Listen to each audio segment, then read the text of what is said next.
The case was widely viewed as a post-MeToo test for the French film industry. Gérard Depardieu is vowing to appeal after he was convicted of sexually assaulting two women on a movie set. He received an 18-month suspended prison sentence and was ordered to pay his two victims a total of just over €29,000 in compensation. His name will also be listed in the National Sex Offenders Register. Well, for more, we are joined now by Stephanie Lamy. She's an author and political scientist. Stephanie, thanks so much for being with us on the programme. Firstly, what was your reaction when you got news of today's verdict and the fact that this actor has been handed a suspended prison sentence? Hi, thank you for having me. So the reaction, I think, was kind of globally within the feminist community, somewhat relief. Relief that finally Gérard Depardieu has been held accountable for his actions which at least 20 women have denounced in the last decades. So yes, relief, first of all. Second of all, relief that the victims, Amelie and Sarah, who were very brave to come forward and accuse such a powerful and well-connected man of sexual misconduct, that they were also granted €1,000 each as compensation for secondary victimization, which is a huge subject that's coming up in France, especially since the Gisèle Pelicot trial, and since France has already been condemned by the European Court of Human Rights for not respecting the victim's dignity and integrity. So relief and actually quite a good surprise with this secondary victimization. And as we say, this case widely seen as a post-MeToo test for France. Why has it taken the country so long for this movement to gain momentum here? Is France finally having its MeToo moment, do you think? Yes, it's probably one of the major moments of France's MeToo movement. Now, to say that France hasn't been having MeToo moments for the past years is wrong.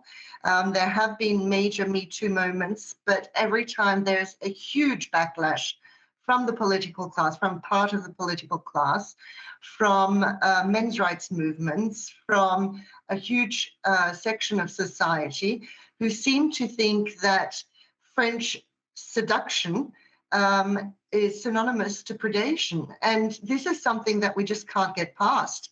It's something that is culturally nourished by a whole industry, an industry that has been actually probed, and there has been a parliamentary inquiry that condemned the predation that goes on within France's film industry, cultural industry, that just shreds talents, especially female talents.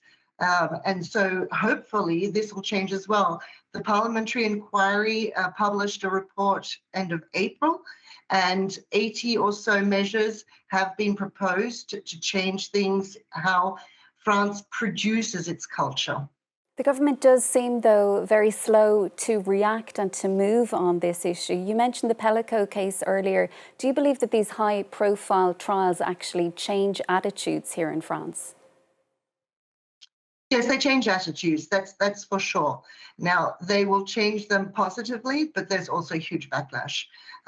These high-profile cases tend to be magnets also for men's rights movements and other people who have anti-feminist views, who will say that, well, as soon as somebody is accused, they are found guilty, which is absolutely not true.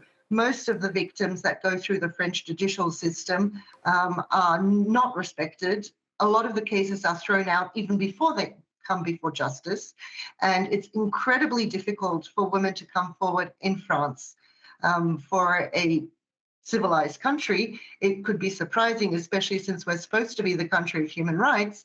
Apparently, there's over half of the population that isn't considered. Now, I'm being very harsh, but this is the truth. And we are seeing this with the Depardieu case, for example. The sentencing has been fairly light.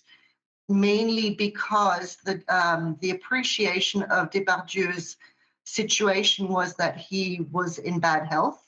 The fact is that he wasn't even there for the sentencing because he is now, right now, filming in Portugal with his friend Fanny Ardant.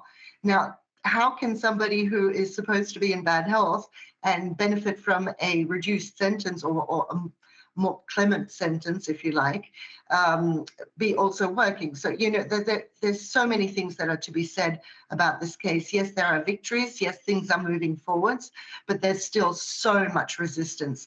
And let's be honest, Depardieu has also benefited from support from the highest echelons of French society, including Emmanuel Macron.